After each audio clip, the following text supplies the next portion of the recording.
Hello friends, ધમુસ kitchen and blog પર તમારું સ્વાગત છે. મિત્રો, આજે બનાવીશું છીણેલી ખીચડી. પચવામાં એકદમ સરળ અને ટેસ્ટમાં લાજવાબ.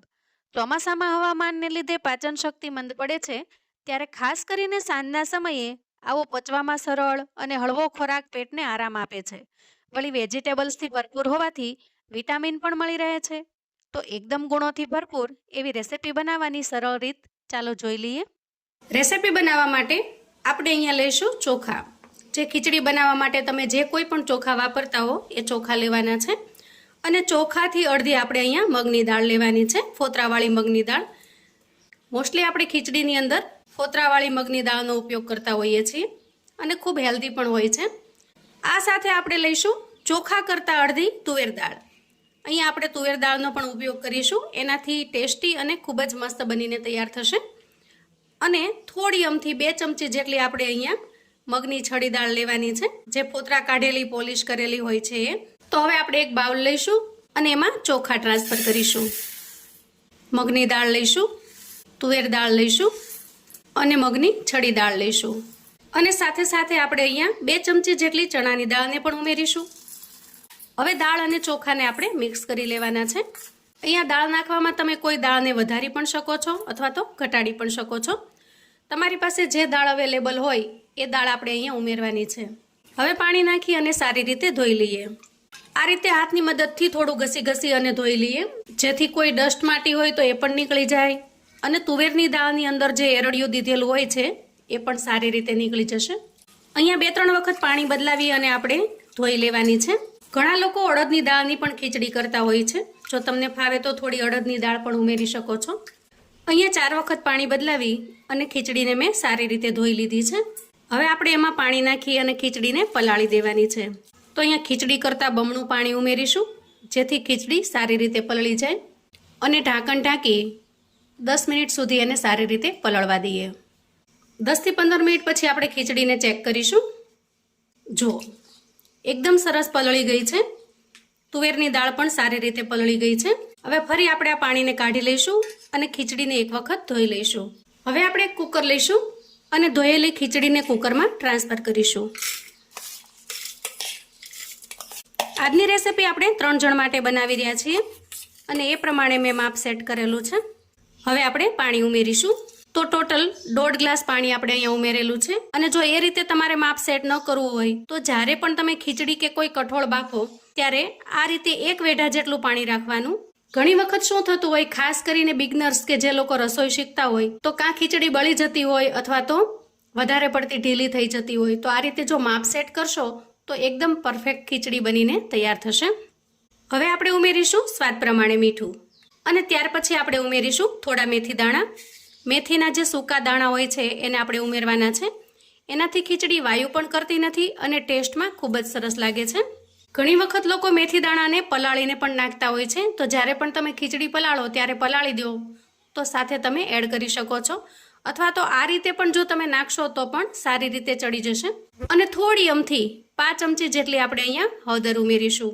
એનાથી ખીચડીનો કલર એકદમ સરસ બનીને તૈયાર થશે.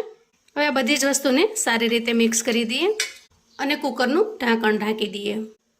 વિસલ લગાડી ખીચડીને 3 વિસલ કરી લેવાની છે. હવે જુઓ, મેં અહીંયા થોડા વેજીટેબલ્સ લીધા છે.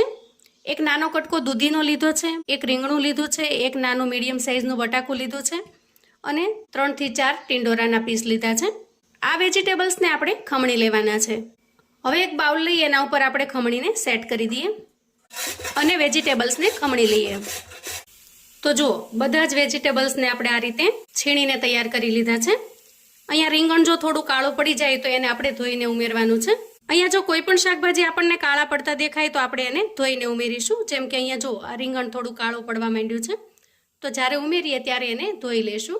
અહીંયા ખીચડીને 3 વિસલ વાગી ગઈ છે, તો આપણે એને ચેક કરી લઈએ. તો અહીંયા જુઓ, એકદમ પરફેક્ટ ખીચડી બનીને તૈયાર થઈ ગઈ છે. અને હવે આગળની તૈયારી માટે આપણે ગેસ તરફ જઈશું. તો અહીંયા ગેસ ઓન કરીશું અને ગેસ પર એક કડાઈ મૂકીશું અને કડાઈમાં આપણે 1 ચમચા જેટલું તેલ ઉમેરવાનું છે. તેલ ગરમ થાય એટલે આપણે એમાં અડધી ચમચી જેટલું જીરું ઉમેરીશું અને થોડી હિંગ ઉમેરીશું. જીરું સારી રીતે સતળાઈ જાય એટલે એક મીડિયમ સાઇઝની ડુંગળીને મેં આ રીતે સમારીને તૈયાર કરેલી છે એને ઉમેરીશું. તમે ડુંગળી ન ખાતા હો તો અહીંયા ડુંગળીને સ્કીપ કરી શકો છો. ડુંગળીનું કાચાપણું દૂર થાય ત્યાં સુધી આપણે એને સાંતળી લેવાની છે.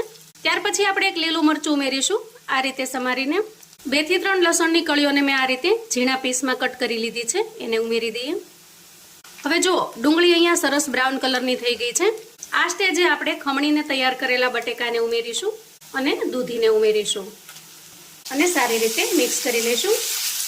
અહીંયા રીંગણને આપણે ધોઈને લઈ લીધું છે અને ત્યાર પછી ટિંડોરાને ઉમેરીશું.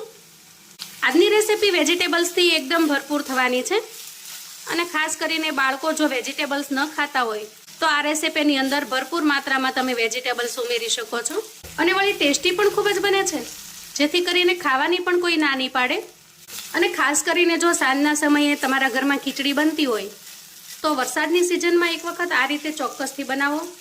અલગથી શાક રોટલી બનાવવાની પણ જરૂર નહીં પડે અને એક જ રેસીપીની અંદર તમને ફૂલ ભાણાનો ટેસ્ટ મળી જશે. તો અહીંયા તેલની અંદર જ આપણે દૂધીને, બટેકાને અને બધા જ શાકભાજીને સારી રીતે સાંતળી લેવાના છે.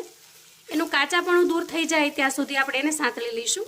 તો આ રીતે 2 મિનિટ માટે ઢાંકણ ઢાંકી અને બધા જ વેજીટેબલ્સને સારી રીતે સાંતળી લેવાના છે. હવે અંદાજે 2 મિનિટ પછી ઢાંકણ ખોલી લઈએ.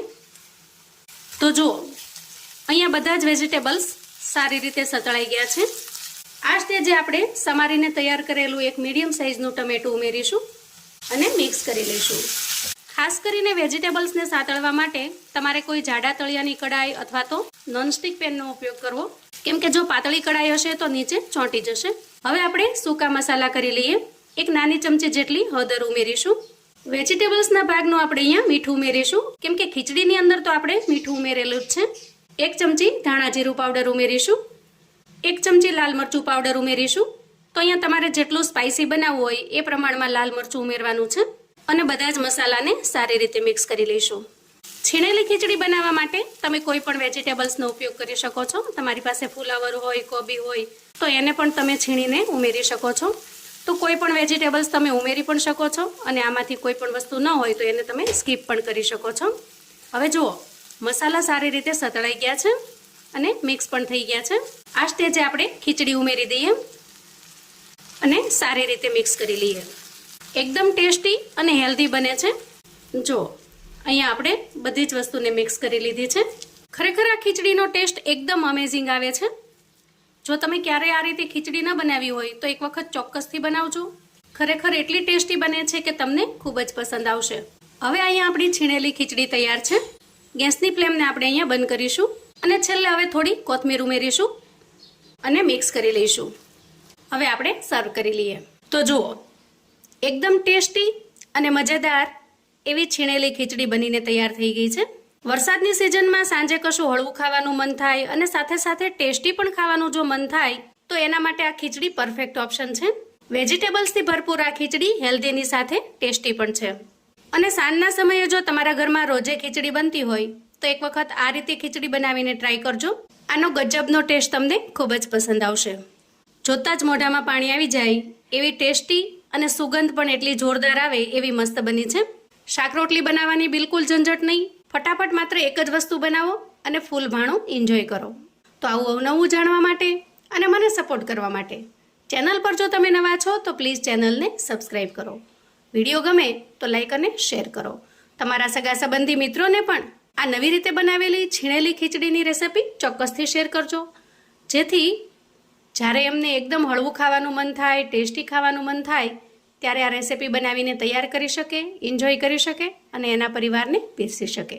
કોમેન્ટમાં મને ચોક્કસથી જણાવજો મિત્રો કે આજની આ અલગ રીતે બનાવેલી ખીચડીની રેસિપી તમને કેવી લાગી છે. તો ફરી મળીશું એક નવી રેસિપી સાથે. ત્યાં સુધી આવજો મિત્રો.